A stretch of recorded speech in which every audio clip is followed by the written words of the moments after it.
First Class Talks with Mona Dragoy. Hello everybody, and today I am in Miami with my good friend Danny Fishman, all the way from New York. Danny is the CEO of Gaia Real Estate, and they don't joke around. They invest real big, and I'm talking hundreds of millions of dollars. So the talk will be very interesting. He can give us a lot of insights about the US market and generally inspire us to be as big as you are. Thank you. Welcome. Hi. Welcome. Thank you very Hi. much. And I came Miami dress You came code. Miami style, yeah? Yes, not New York style. Much better. Yes, better. So Danny lives between New York and Tel Aviv, Right. yes, and I live in Cyprus. So it's actually amazing that we managed to coordinate this meeting and meet here. And so tell us how you started in real estate. Tell us your story. How did you actually start from the beginning? Where were you living before the US and how you... Yeah, sure. So I started in Israel. I was living in Israel. I studied there. Mm-hmm. And after the university, I started, my first job was in actually in the government, in the privatization. And I was in charge of real estate companies that I was supposed to sell them and float them on the market and so forth. So that was my real exposure to real estate. So you had some kind of beginning. Right. And then I moved and I did most of my career in investments, private equity, investment banking. I started my own company in Tel Aviv, in Israel, and we had like US partners. And in 2009, when all the markets collapsed after Lehman Brothers, I basically teamed with my partner that is doing real estate in the US for over 40 years. And we started Gaia. So we now are 16 years, and I'm still between Tel Aviv and New York, and now a little bit Miami as well. And Gaia invests mostly in the US market. Only in the US. We're focused only on the US. We change strategies, and during the years, depends on the market, where is the opportunity. We are very much opportunistic, or what we call alpha investors. So we don't look for just regular returns. So we're looking for more distressed markets. So when we started in 2009, New York was the opportunity. There was a lot of distress back then, developers that couldn't sell units. And what type of properties do you invest in? So we are focusing on real estate, on residential, So it's mainly what we call multifamily or complexes. We did some condos, but most of our portfolio is multifamily, which is like big complexes of apartments. In New York, it will be one building that has all the amenities, but outside of New York, is most of our investments, like places like Houston and Dallas in Texas, in Florida, we did Orlando, Nashville, Phoenix. So these are the new hot markets, basically, Texas, They're not Florida. new already, they're already 15 years, but it's the places that are growing. And basically, if you look at the US, people are leaving the coastal areas, places like New York, California, which are great places, but they are leaving them and moving to places which are lower cost, more easy to do business, less taxes. And over there, there's this segment that's called multifamily, which will be 200, 300, 400 units in few buildings around a very nice swimming pool, clubhouse, gym. So they have all the amenities and everything, but it's much more affordable. And how much return on investment does it give you on average? Like, what is your strategy? What do you look for? What type of return? So as I said, we are changing the strategy, depends on where the opportunity. So when we started, after Lehman Brothers, we bought properties that at the beginning had no returns because a lot of units were ruined, a lot of people left and there was vacancy, and also a lot of owners were under distress because they didn't have money, so they didn't take care of the properties and people left. So that was one strategy. So we basically bought things like that, fixed them, renovated the unit, fixed whatever was not working, and then we brought back the tenants and moved to be more like a cash flow yielding return. So it depends on the strategy each time. Today, basically, when the markets are regular, and regular apartments, New York gives you 4% or things like that, we are usually selling. 4% is low, no? I mean, for New York, it's not low, but for us as investors that are looking for more high returns, when the markets are stabilizing, that's the time that we sell a portfolio. So we did in 2021 until February 22, when the market was really hot, interest rates were very low, we sold almost everything, and we did very nice returns. and then we didn't buy anything. And last year, we started to buy again, because again, we found people... So is this the right time to buy now? What do you think? On commercial, what we call real estate, like for investment, not an apartment or condo here and there, but investment. complexes, it's definitely the right time. If you have the money and you can get loans, because that's the hard part now. So because the loans are expensive, most of the banks still don't lend or lend very carefully. And also they bring very low LTV. So basically you need to bring a lot of equity, the loan value. So, but if you can have the money and have the loan, it's definitely a good time. I think prices today are like 30 to 40, 45% below the prices that were 2 years ago. Oh wow, okay, so it's good time to buy. Right, and we bought first. So what are you buying now? I think you said Texas. We bought in Orlando and in Nashville 2 properties that are brand new. That basically, they were just finished to develop them. And we bought them basically below what it costs to build. So it was, and way below the prices that were 2 years ago. But we had to stabilize them. So when you buy a new property and it has like 350 units, it takes a few months to rent all the apartments, and it takes time to stabilize it. And now we're buying something in Houston, almost close to 400 units in a good... How much is that? We can't disclose because we didn't close yet. Okay. But all our deals are around I would say, 100? between 80 to $100 million each deal. But each one is like a few hundreds of units. So it's like, usually it's like a big complex. Amazing. And also we're buying only new or brand new, and also in Class A locations. So big cities and good locations. So you don't want to deal with renovations, like it's... Now we don't, but in the past we did. We did heavy lifting renovations. We bought a portfolio that was 30% ruined apartments, so we had to... And why did you change the strategy? Because now, after a few years that was good markets, there's bigger opportunity when the distress is in the ownership level. So in the past, because it was sometimes in the cycles, the distress is on the property level. So basically, the property needs a lot of... Today, the U.S. market is generally good. What happened is that the high interest rates and the banks not lending causing the distress in the ownership. So the property, so it's actually easier from our point of view, because you're coming to a property that is very nice, everything is working, tenants are good tenants and everything. Just the owner needs to sell. So you mean the owner is in distress? Yes, because or they have a loan that they can't repay. They can't repay, or they did a construction loan and now they finished the construction and they need to pay back the bank. Or they bought a few years ago a property and now they need a new loan, and the new loan will be much smaller than the loan that they took a few years ago. So unless they're very strong and can bring from home the gap, they have to sell. So this is our focus now. But definitely there are opportunities also in distress and other things, like we're checking on converting office building to apartments. So you do commercial as well, or no? That's called commercial. In the U.S. also multifamily is called commercial. Only when you buy a single home or a condo, it's called residential. I get it. Right. Okay. And what do you think about the New York real estate market? So I think first New York is New York. It's like, and I think that the city was very good until COVID. In COVID it got hit and had lots of issues from different reasons. Definitely it came back. So now it came back? It came back. The city is very clean and it's nice. There is always like a big city, you know, you always have crime and have things, but generally the city is back, people came back. But population is still not growing in New York. The cost of living is very high in New York. The taxes are very high. So a lot of young professionals are, after their entry-level jobs, they're moving out. Or to Texas. Exactly, to Texas, to Florida. Or young families, you know, if you want to, you have 2 kids and the private school costs $60,000 and you need 2 and the apartment costs you $12,000. And the apartments are small in New York. Exactly, and the apartments are small, so then people are leaving.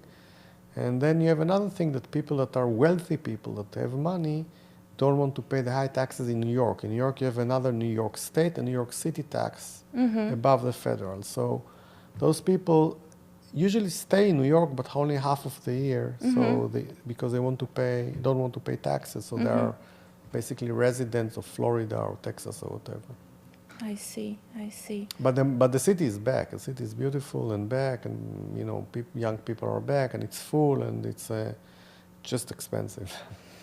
And did you have any challenges along the way? Did you ever make a deal that wasn't profitable and you went really down? And how did you come back from that? Or you were always just making the best deals and profitable No. We investments? did also good, and we You did did some also bad mistakes, deals yeah? and mistakes. I think first of all we are doing. We have a diversified portfolio, so we never do one big deal that is risking everything. So basically, we're always diversified, and we make sure that we have different properties, different geographies, different strategies. So that's one thing. Second, we don't use high leverage, because at the end of the day, especially in residential or multifamily, if you're not super leveraged and you have just modest leverage, then even the cycle is down, nothing happens to you, because at the end of the day, it's apartments and they pay rent. They Okay, pay rent, yes. So you have so stable the vacancy go a little bit up, maybe the rents go a little bit down, but nothing dramatic happens if you don't have a big loan. And we never use the big loans. We always had a modest leverage. So that's second. I think two mistakes that we did is one, we bought in an area that we thought that will gentrify, will change, and it did not.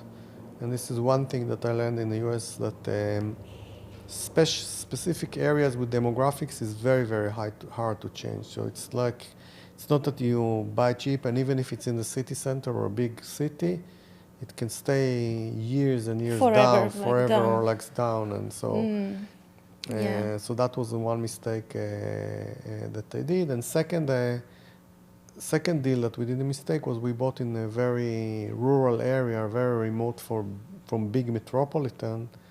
And then they are dependent a lot on what's going on the metro. And so you're much more sensitive to when you're buying in a big city. Because when you buy in a big city, there's a lot of job opportunities and transportation and schools and things go well. And it doesn't matter if one thing is.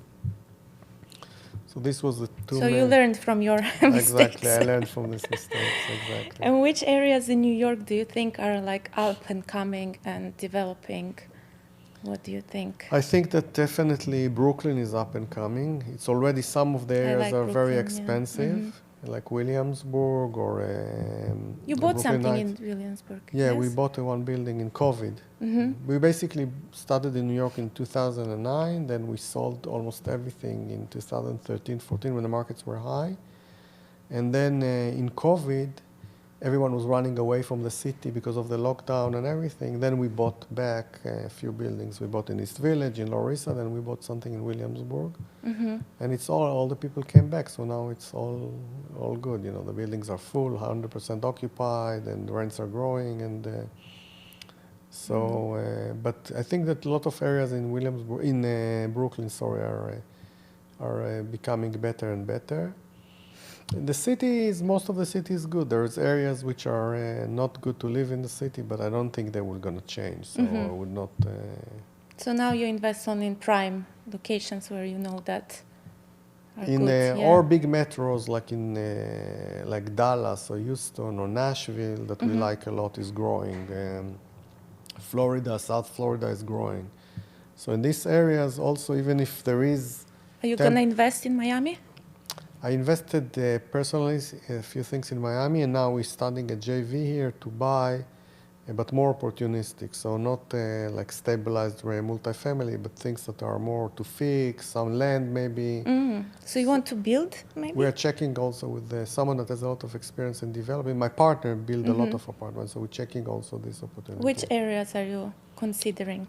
I think generally saying, all South Florida is good, and it will be better and better, because I think that the trends here, and I know everyone talk about the weather and the hurricanes and everything. It's always been and always. But they are prepared for hurricanes here, I think. They're very. They're prepared on the new things. I think when you see things like in TV that everything is ruined, it's mainly the old things, like in old houses and everything. But if you go, I don't know, to Miami or others. I think and they're you see very organized here Yeah, when it so comes to there's a lot of things. new codes and things that are like impact windows and things like that, which are good. But I think that generally the trend is that South Florida is becoming better and better. Lots of wealthy people move here. Yes, a lot from all over the world. Right. And You don't want to move here? I'm happy in New York, and I'm between Tel Aviv and New York. I have a place here, but it's like just for in the winter to come for escape or go here and there. But I have enough, 2 places, you know. And these places that you bought personally, are they giving you a good return on the investment? Yeah, it was a good timing to invest, and I bought You few bought during COVID? during COVID, so it was a good So timing. the price was down during COVID? Prices were down. It was until COVID. Miami and South Florida was always like second homes, people that retire from New York because of the weather. It wasn't like what we call real city, so it's not like, you know, jobs and everything. In COVID, But now it is. Now it's now like it a is. Now booming, business, vibrant, real city. right. So you see now private equity, hedge funds, technology, businesses are moving here. So I think if you look in a place like Brickell, for instance, when My you see, favorite place. all right, so when you see there at lunchtime, you see professionals going down from all the towers to eat lunch and go back to work and in the morning. These is things that were not typical in Miami until COVID. So this is like what, in the past 5 years or something? Before that, it was like party town. So for Latin Americans, place to park money and to have an apartment in the U.S. And people all over the U.S. to come and party here, do in the clubs. It's a nice party life here, actually. Exactly, but it wasn't like a place to live and raise a family and have a career and find a job. Now it is. I mean, now it's life, changing. it's amazing exactly. here. Yes, now it's changing. Yes, definitely. Yeah. Right. Okay. But you have other places like this also in US. So basically, you know, people, especially from abroad, hear about New York and Miami and this, and they're not exposed. But you know, you go to a place like Nashville, which you never thought about Nashville, and even people that are more familiar with the U.S. don't think it's a nice place. It grew from 1 to 2.5 million in 20 years. Lots of jobs are moving there. Oracle is moving there. Medical, universities, financial institutions. So you have in the U.S., it's a big place. So basically, people are moving when they're not happy or cost of living expenses. So like Miami and South Florida is one. I think Miami is the best, though, for me. There's a beach, yes. And do you think this trend will continue? Do you think people will continue to come to Miami? And I think so. I think it's will continue because I think it's Miami is enjoying, not just because it's like pro-business and low taxes, but I think also the work-from-home environment changed things. So basically, in the past, if you wanted to succeed in your career, you have to be in New York in a big tower, close to your boss and everything. Today, when you can work remotely or partially remotely, then people are looking for places with good weather, beach, low taxes. So if you're working remotely, then why not to work in a place that it's quality of life or cheaper to live? So I think these trends, even they're slowing down and people are starting to go back to the office, but it's work from home is forever. So I think this is another reason why South Florida, I'm not saying just Miami, because Miami is like really, if you go, you have so many places, Boca and Aventura and Palm Beach and West Palm Beach. So it's all like one big metro that is growing. Oh, I know what I wanted to ask you. So I think this year you did the opening bell at the New York Stock Exchange, right? Ah, that was something else. Yeah, what was that? How do you get invited to do that? And no, I have a friend that went public. His company went public, and I assisted him, and I'm doing something that is collector. So he asked me if I want to join to do that. But that's how did you feel about that? It was my third time, so it wasn't. Oh, it was your third time. Yeah, so it wasn't new. Wow. Okay. Nice. It looks important and really big to me. It's just a big show. It's a big show. Nothing important about it. Yeah. And Since you're dealing with such big numbers and investments, does it ever become like normal to you, or do you still get that drive and the passion? You're still motivated with Yes, first I real am, and I estate? think I am, and I think that because we are Like, doing. what motivates you? What continues to motivate you? Because now you're established, the company is doing great, and you've done so many big deals. I think it's like a bit like sports. Like, you win a soccer game, you don't say, okay, why I go again to another soccer game? So you continue because you want to continue and succeed and win. And also I enjoy it. And I have a great team that works with me. So it's not me. It's How many people do you have working we have for in the you? headquarters like 40 people. 40? In the headquarters. That's a But lot. then we have a lot of people that are managing the properties. Because Do you have your own property management? in New York we do. Outside of New York we outsource, but we are managing some elements of it. So usually in real estate, the amount of people in headquarters is relatively small because, if we're buying now a property in Houston that is almost 400 units, this is alone 9, 10 people working on site. So when you have a lot of those properties, you have a lot of employees. But the core team that is managing the strategy, the business, the acquisitions, the asset management, the construction management, accounting, all these things is the core in New York. That's the headquarters. And I have a great team, so they work all together. So it's not that all falls on me. It's like on the contrary, a lot of the team is doing most of the things. And also because we're changing strategies all the time, we're doing a lot of macro and micro analysis. Because it's not just a specific property. You need to learn and see a lot what's going on In the city, area. in the metro, in the specific neighborhood. And there's a lot of things that can... What do you analyze usually? Like, let's say you're looking at a project to invest. So what do you look at? So we look at demographics. First of all, who is living in the property or who is living around the property, their income, their median income, if it's families or young professionals or young people or blue collar or white collar, because it matters a lot when the rents you can ask. Then we are checking schools, if they're good schools, not good schools around it, crime, transportation, how hard it is to get or easy to get, what's the job drivers around it. So people that live there, where they work, where they study, what's the opportunities there. So all this we're doing in big data analysis. And then on the ground, you always have to go on the ground and tour it because you can do, 70, 80% with a computer and sitting in the office. But in real estate, we learn there's always things on the ground that you have to be... So you actually go there, you look around, We you spend always- some time. A lot. Yeah, We spend a lot of time, and the team spends a lot of time, and I personally go every time. And we're looking around a lot, a lot of things that you can learn. Do you use some new technology to analyze this data? Yeah. Like, what do you think about all this AI and new tech that's available on the market for the real estate? Yeah. So we're using it. We're using big data and AI and everything. But as I said before, it will improve. So if now it's doing 70%, maybe it will do 80%. But I don't think it can ever do 100% because specifically in real estate, you have all kind of things which are very, very, not just local because at the end of the day, the AI will take things that are available, data that is available and analyze and bring it to you. But if you're going into the property and you see something that it's not available anywhere, you just learn it because you were there, the AI will not know it as well. So that's why I think that always you So the human factor will always be needed. 100%. I think it's always, and that's why we also visit a lot, do a lot of due diligence on the ground.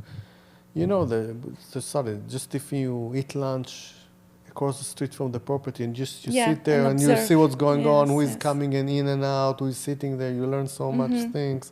Or you speak with the super in the building, or you speak with a few tenants in the gym. Yeah. You learn so many things that you never learn by sitting on a computer or AI. Okay. What about other investments? Do you invest in globally in other countries? You personally, for example? We invest in tech as Gaia as well, in prop tech mainly. So in Okay. startups that are basically connected to what we do.